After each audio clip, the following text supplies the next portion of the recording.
So we're gonna start with the front elevation of your home. So based on my findings and wind, in front is 10 crease shingles. As you can see here, the crease lines, which means it's wind damage, lots of thermal crackings on your roofs, all the dents that you see out there stuff. See, it's the wind damage that I found on this property right here. This elevation.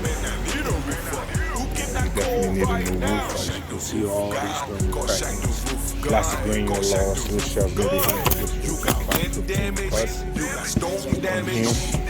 is the back elevation. That's the main. So about 6 damaged shingles in the back. These are just some accessories I like. Yes.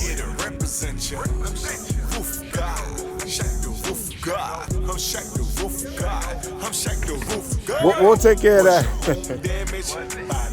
Hi. Yes, sir. You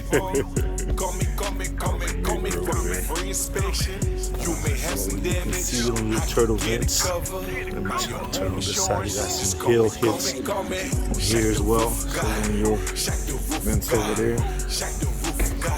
On the slope. That side is routed out, but that's your neighbor. So, this is how we look. How we're looking on your property. Skylight. 2 of them. Like I said, we have a 50-50 shot with State Farm. Let's give it a go and file a claim for wind damage to this property. Thanks, Shaq the Roof Guy.